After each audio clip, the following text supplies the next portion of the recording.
Well, hi guys, and welcome to another digital Saplings. Last week, I said that we were at a hinge point in the Gospel of Mark. We've got these three acts in Mark. We've got who is this man as Jesus performs miracles and teaches around Galilee.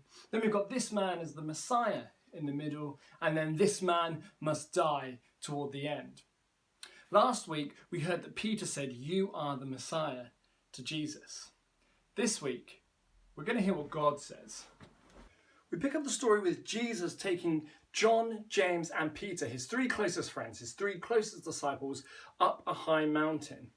Now, mountains are important in the Bible. Moses got the 10 Commandments from a mountain, met with God on a mountain. Elijah, the prophet, performs miracles on mountains. They're a big part of his ministry.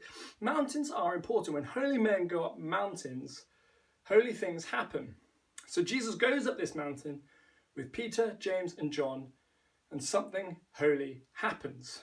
Jesus changes. Jesus' clothes become the whitest white you can possibly imagine. No vanish, no fairy, no bleach could ever get clothes as white as this. He is radiant, he is glowing, he is dazzling, he's so bright you can imagine the disciples having to cover their eyes as the brightness shines on them. And as they blink and get used to the light, they see not one, not two, but three figures stood before them. There's Jesus in the center, glowing bright, and on one side is Moses, and on the other side is Elijah. Moses, the figurehead of God's law. Elijah, the figurehead of God's prophets.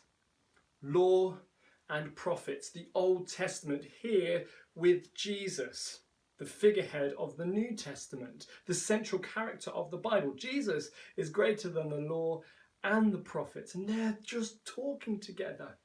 And you can imagine the disciples as they can kind of just see what's going on. It would be the most incredible sight. What will they do as they look upon this? Well, Peter speaks up and Peter says, "I'll build 3 tents. One for Jesus, one for Moses, and one for Elijah." This is typical Peter, speaking before he thinks. I mean, what good is a tent going to be for a heavenly being? Moses and Elijah aren't back from the dead physically. They're there appearing in God's presence. What good is a tent going to be? Mark even points out that Peter doesn't know what he's talking about. He tells us in verse 6, he's too scared to know what he's saying. Typical. But Jesus doesn't respond.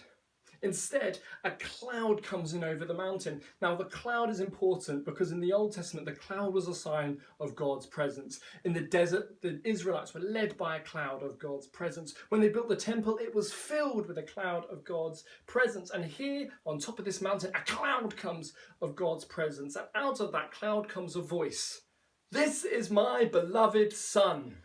Listen to him."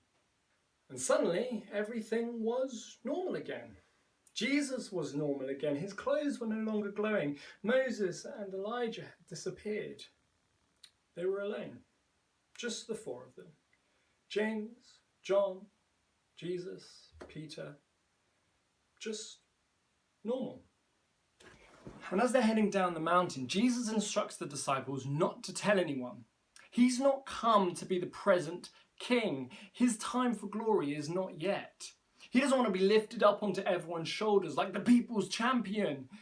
He needs to be lifted up onto a cross like the people's sacrifice. The disciples, they don't get it. Typical disciples. But that's where Jesus is headed, to the cross. The disciples here, they get a glimpse of what Jesus' glory is and what it will look like forever. But they don't see it fully now. But they will. And we have. We've just been celebrating Easter where we remember that Jesus died on the cross and rose again. Death is dead, sin is conquered, and Jesus is ruling and reigning as the King in his glory. Now that is the definition of glorious.